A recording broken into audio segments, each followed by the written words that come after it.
Hey there, and welcome. Today, we're diving into this really simple but, wow, profound idea. It's all about what to do when you feel totally, completely stuck. So let's get right into it. Have you ever felt like that? Just stuck. Like you're wading through this thick, heavy mud, and you just can't get out, you know? Maybe it's a job, a relationship, something from your past that just won't let go. I think it's a feeling we all know, right?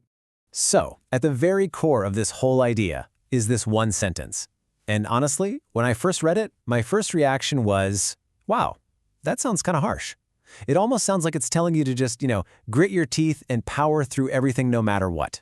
But, and this is the key part, that's not what it's about at all. When you really dig into it, you see it's not about just toughing it out. Actually, it's something way more practical, and honestly, a lot more freeing. Okay, so this is where it all starts to make sense. On one side, you've got this myth, right? This idea that you have to use pure grit, change the whole world around you, and just pretend the mud isn't there. But the reality is, it's a totally different strategy.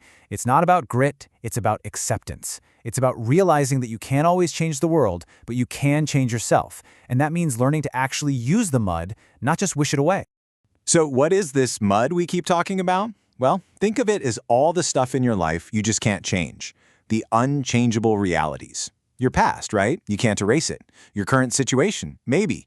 Even the actions of other people. The world is messy, and this whole idea starts with something pretty radical. Just admitting that. Just acknowledging that reality. And that brings us to the most important first step. You don't fight the mud. Because trying to change things that are completely out of your control, it just drains you, right? It's exhausting. True freedom, according to this teaching, doesn't start with a fight. It starts with acceptance. And that's not giving up. It's just being honest about where you're starting from. I love this next part. It really gets to the core of it. The idea is that a tough situation doesn't have to define your whole life. You have to draw a line in the sand, You have to separate who you are, your identity, your self-worth, from your circumstances. The mud is just where you are. It's not who you are. That's a huge difference. Okay, so this all boils down to a really simple but super powerful three-step process. First, you radically accept the mud. Just stop fighting it. Second, you separate yourself from it. It's the environment, not you. And once you do that, you get to step 3. You can finally take all that energy you were wasting and focus it on the small things you actually can control. So, what does it actually mean to bloom a flower? This isn't some big, vague idea. We're talking about small, real, intentional choices. Let's say your mud is a job you can't stand. Blooming a flower isn't about snapping your fingers and making your boss disappear. No way. It's about collaborating with a coworker to make a project a little bit better. Or maybe it's quietly taking an online course to get ready for something new.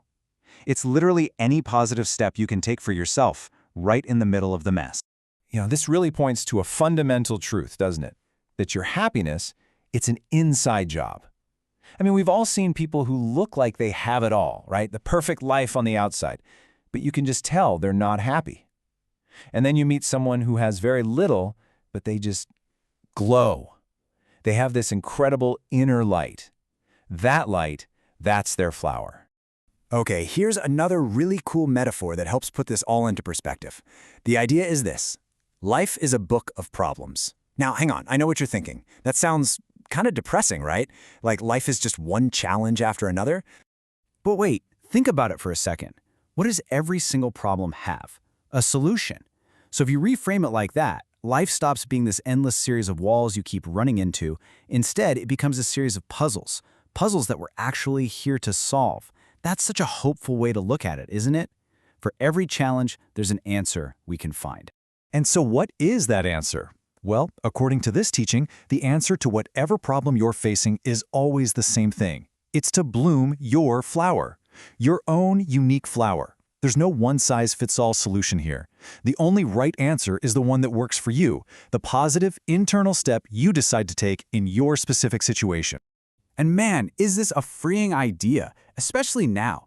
You know how it is, you're scrolling online, you see everyone else's highlight reel, their perfect-looking lives, and it's so easy to feel like what you're doing is just not enough. But this perspective reminds you, hey, we're all working on different problem sets. Your life is a different book of problems than theirs. So of course your answer is going to look different. It completely frees you from that comparison trap and lets you just focus on your own journey. And this leads to a final, really beautiful thought. Don't be mad about the mud you're in. Don't resent it. Because think about it, the deeper and darker the mud, the more incredible and bright a single, tiny flower looks when it blooms. Your hard times don't make your efforts weaker. They actually make them shine brighter. They're the dark background that makes your inner light stand out for everyone to see. So, to wrap things up, I want to leave you with the same exact question this teaching leaves us with. If your life really is a book of problems, what's written on your page right now? And looking at that problem, that unique challenge that's all yours, what's the one small flower you're going to try to bloom?